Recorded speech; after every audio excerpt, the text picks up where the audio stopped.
this is Dad. Sybil is in the house. She is in this house. And she's got news for you all. She was very excited to tell you pre-pod. So, Sybil, what's your very exciting news? My glasses are broken. Yeah, Sybil is on her, I think, 5th pair of glasses that she has been wearing for... How many years have you had glasses? Are we saying 3? I remember that I was wearing glasses in year 2. Do you think in year 2? Yeah, I definitely remember. Okay, so we're talking 4 years and I think 5 pairs of glasses. So you're on just over 1 pair of glasses per year. I don't know what she does with them. I can only assume I snap them. Yeah, well, okay. She's telling on herself now. She always tells me that it's been broken by a tiny relative. Yeah, it has this time. Okay, so back in the world of the podcast, this week we are talking about The Lottie Project by Jacqueline Wilson. So second bit of Jacqueline Wilson that we're covering here. And it's one that you've... It's called... It's called The Lottie Project, which I definitely just said. Sybil's absolutely... What, when? Oh, probably the point where you spaced out about 30 seconds ago. Oh, I never noticed that. No, I know she didn't, no. So this has been a while since you read it. So I'm going to do the plot synopsis this week, the very brief plot synopsis, and then we're going to have a chat about what we enjoy, what we find relatable, all of those things. So... The book we actually follow 2 characters, but the main character is Charlie, who is Charlotte, but she's definitely a Charlie. Only her posh grandparents and her slightly strict teacher call her Charlotte, and she really doesn't like it. So Charlie lives with her mum, who she calls Jo. Josephine, but once again, nobody calls her Josephine except for her posh parents. So lives with Jo. Jo had Charlie when she was 15. Posh grandparents don't approve. Charlie gets a new teacher, Miss Beckworth, who's very strict. Charlie's not on board with this. And she makes I hate strict teachers. Why don't you just be cool with us? We are children. Sybil's also pretending like she's anything other than incredibly well behaved at school in this instance. Yeah, I'm such a teacher's pet. Yeah, well, she's fine. But still, I don't like grumpy teachers. I was as well. So I didn't really ever feel the wrath of many grumpy teachers. The wrath. The wrath of grumpy teachers, yeah. I have only had one teacher, I think, that I didn't like.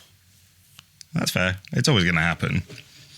So anyway, yeah, Miss Beckworth is definitely this teacher. But I think, begrudgingly, Charlie sort of likes Miss Beckworth, but also... She doesn't like that she's suddenly having kind of things imposed on her. She's used to ruling the roost slightly.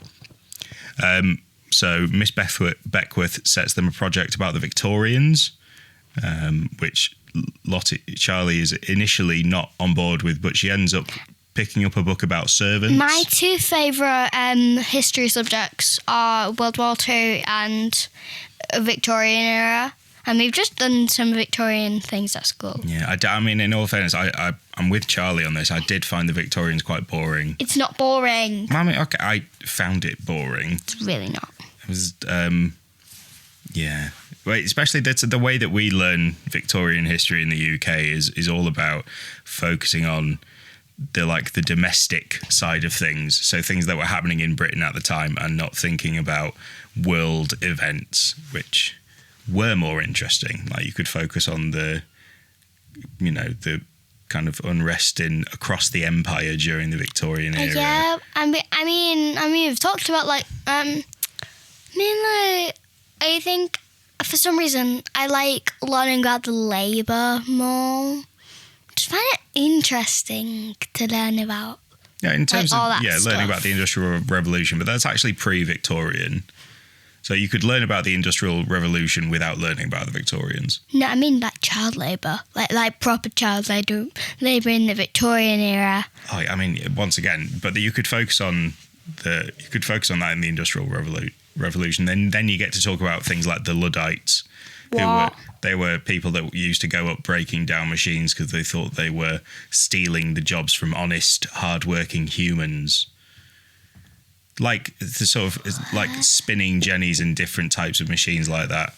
The Luddites thought that they were basically stealing human jobs in the same way that a lot of people think that computers steal human jobs and automation steals human jobs. Well, I mean, which it Kind of does. Yeah.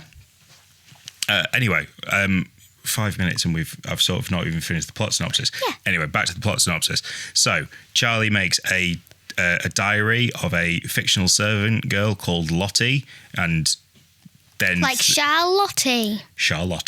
And then for the rest of the book, it switches between Charlie's story and Lottie's story. And there are often parallels because Charlie's writing about, essentially, she's writing about her life through Lottie. Within that, there are the culmination of the book is that Jo has been fired from her job as the manager of some sort of retail store, and she ends up having to take on some cleaning jobs. Through that, she meets Mark, who is one of the guys that she's cleaning for. She looks after his son, Robin, as well.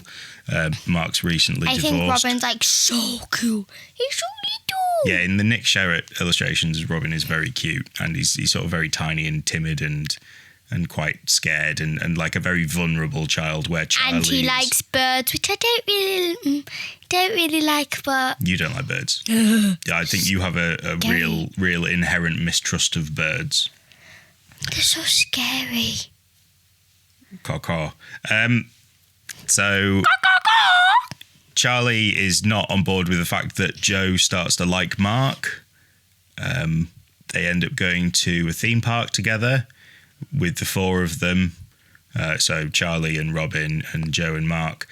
And they go on the love ride. Yeah, on the love ride. And they are seen by the children kissing.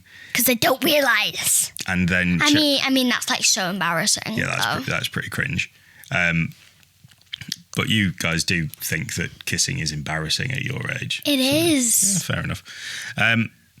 So then Charlie is, in a really kind of vindictive move, tells Robin that neither of his parents want him anymore. Because Robin did live with his mum and her new boyfriend for a time, but got sent back to his dad because his mum, from what we're told, his mum didn't want him there anymore.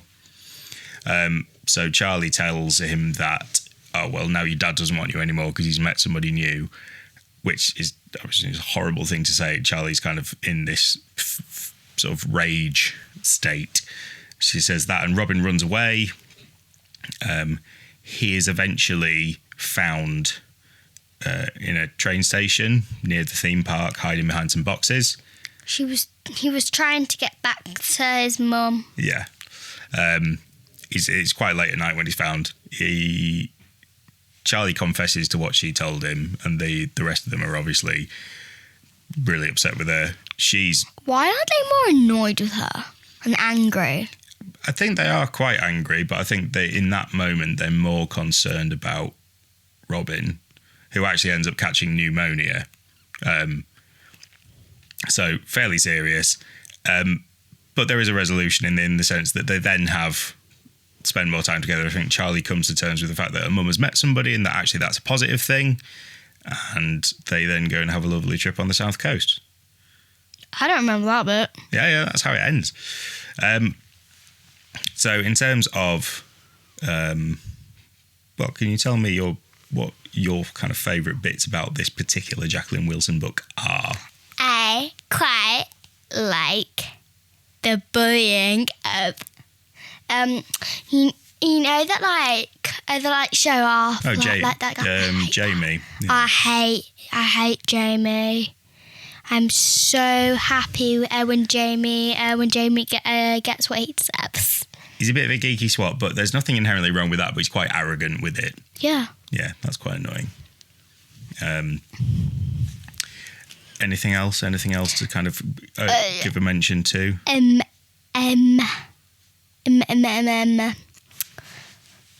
So I think Lottie's father dies. Yeah, yes, Lottie's father does die. Lottie's father wasn't very nice, which I think is because Charlie's father, when he found out that Jo was pregnant, he just left. He just went, okay, that's your problem now. So I think Charlie making Lottie's father die is probably representative of the fact that her own dad was just, as far as she's concerned, doesn't exist. I don't remember that part about Lottie's dad leaving. I mean, No. Of course he had to have left. No, Lottie's some dad, point. Charlie's dad. I mean, Charlie. Yeah. It says that she's aware of the fact that basically as soon as Jo told Charlie's dad that she was pregnant, that he was gone.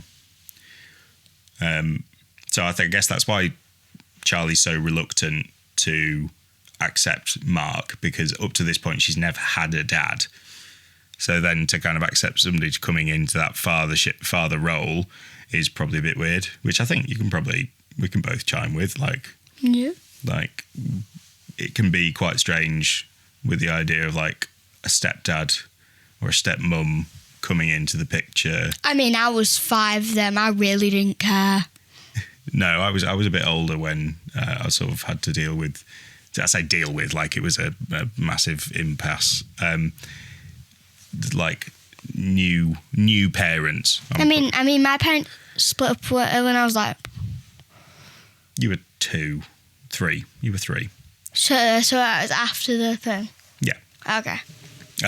Yeah, I was 10. So I think this is why a lot of Jacqueline Wilson books do cover things like parental separation, because it's quite a relatable thing for a lot of people. Yeah, like half people. I mean, like a bit of people in my class. So. Yeah. So yeah, it can be quite difficult as a child to accept that somebody new's coming into your life, and you might feel like they're trying to take over the role of the parent that already exists. And I'm now, you know, I'm a stepdad now, so I get it. Like you're really very aware of not trying to tread on somebody else's toes, and I think I was very lucky. I have a really good relationship with my stepdad as well as my actual dad, and so they're different. You know, they're different roles to play. Like I'm never going to be. You can't come in and replace somebody's dad, but being a good step parent it's a different thing and an extra thing. Why is this just gone all emotional now? I don't know if it's gone emotional. It's just what the story's about.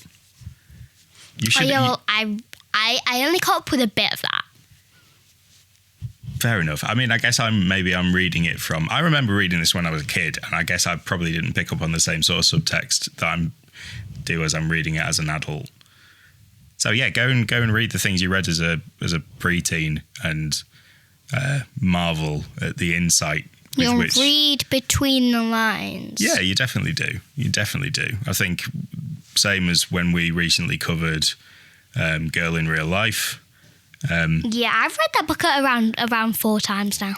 Yeah. So good. But I'm quite enjoying revisiting some of these things that I read when I was little and realising that probably the reason that I liked Jacqueline Wilson so much was her portrayal of quite a lot of, I don't want to say unconventional, because I think parental separation is quite common, but probably one of the reasons that I enjoyed the book so much, or at least part of it. Mm-hmm. So, out of 5, I think we've all said quite positive things about it. 4 out of 5, because I think it's not my it's not one of my favourite Jacqueline Wilson books. That's fair enough. But it's still good. Yeah, okay. I think. Oh, actually, I'm going to say I'm going to rate the Charlie bits and the Lottie bits separately. The Charlie bits 5 out of 5. They're great. I feel like it also feels very real. And I guess the Lottie bits aren't going to feel very real because it's been written by a nowadays child about the olden days. But I sort of could have taken or left the Lottie bits. They were fine. They gave some nice, interesting kind of subtext, and you saw into what Charlie's feeling. But Charlie's quite demonstrative about how she feels anyway, so I feel like we didn't need that. So I'm going to give the Lottie bits 4. and I'm going to give the Charlie Bits 5. Next week, I'm determined to do something more daddish, but I don't know what that's going to be. Please, not something like Payback. No, it won't be something non-fiction. I'll make sure it's a fiction book. I just don't know what that's going to be yet. Yeah. So we will see you next week, either with an interim episode if I pick something slightly longer. We might go back to Reddit. We might do a short story. We will just, you know what, we're going to surprise you guys. Because we are. Yeah? Sure. Excellent. Right. So we will see you next week. Goodbye. Bye.